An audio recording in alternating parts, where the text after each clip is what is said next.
বুঝতে পেরেছেন কাল নেমে দিয়ে তো পালিয়ে যাচ্ছে ভয়েতে।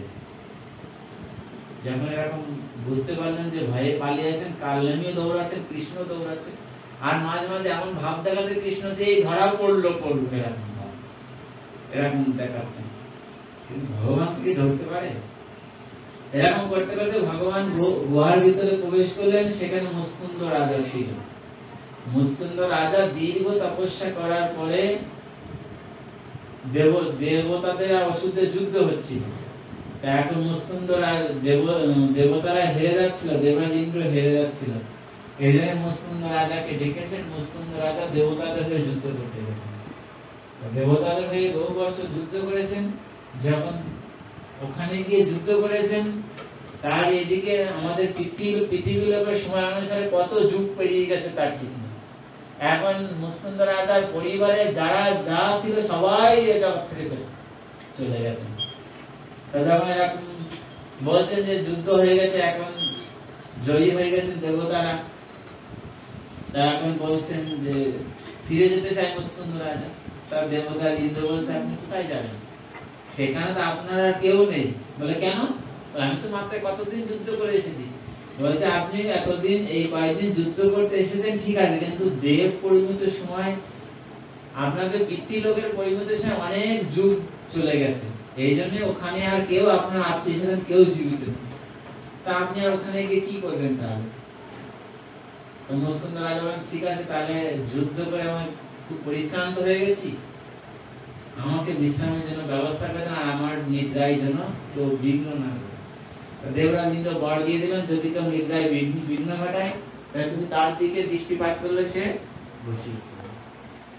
এখন কৃষ্ণ সেই বরটাকে কাজে লাগিয়েছে। ভগবান তো জানেন সবকিছু। এই জন্য কৃষ্ণকে গেলেন গুহার মধ্যে প্রবেশ করলেন। প্রবেশ করার পরে কৃষ্ণ তো লুকিয়ে, মুস্কুন্দ রাজা তো শয়ন করে আছে সেখানে। আর কাল নেমে কি মনে করছেন এই হচ্ছেন কৃষ্ণ বলে পদাঘাত করতে লাগলেন। যখন পদাঘাত করলেন মুস্কুন্দ রাজার ঘুম ভেঙে গেল। আর তো বর প্রাপ্ত ছিল যে নিদ্রায় যে বিঘ্ন করবে তার দিকে তাকালেই ভস্ম হয়ে যাবে।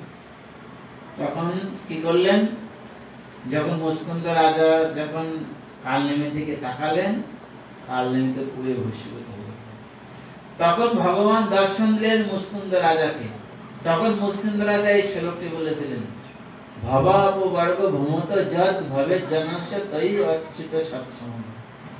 কত সুন্দর কথা বলছেন মুস্কুন্দ রাজা। কি বলছেন? ভবাপবর্গ, ভবা অর্থাৎ এই সংসার চক্রকে বলছেন, অপবর্গ অর্থাৎ মুক্তি।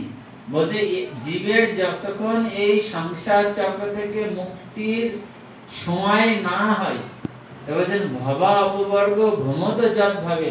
বলছে এই প্রকার চক্রকারে ভ্রমণ করতে করতে যখন জীবের এই ভব সমুদ্র থেকে মুক্ত হওয়ার সময় না আসে, ততক্ষণ পর্যন্ত জীবের সাধু সঙ্গ হয়। কত সুন্দর কথা বলেছেন। বলছেন ততক্ষণ জীবের সাধু সঙ্গ হয় না। তাহলে ভবাপবর্গ ভ্রমত যদ ভ্রমত, ভবাপবর্গ ভ্রমত যদ ভবেত জনস্য সৎসঙ্গ। বলছে তখনই জীবের সৎসঙ্গ হয়। সৎসঙ্গের ফলে কি হয়?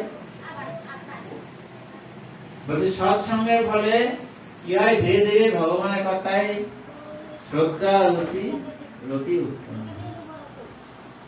ভক্তিনাথ ঠাকুর এক জায়গাতে বলছেন যে যতক্ষণ জীবের সংসার ক্ষয়োন্মুখ না হয়, যতক্ষণ জীবের সংসার ক্ষয়োন্মুখ না হয়, ততক্ষণ জীবের সাধু সঙ্গ হয়।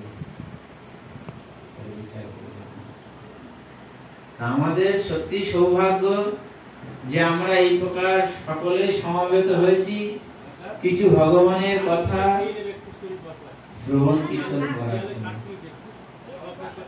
বলছে আমরা সকলে এখানে গুরু পদাশ্রয় করেছি। যদি বাইরে কেউ থাকে ভিতরে জায়গা আছে ডেকে নিয়ে আসুন, ভিতরে আসুন। যারা আপনারা বাইরে আছেন ভিতরে আসুন, জায়গা আছে, এদিকে আসুন।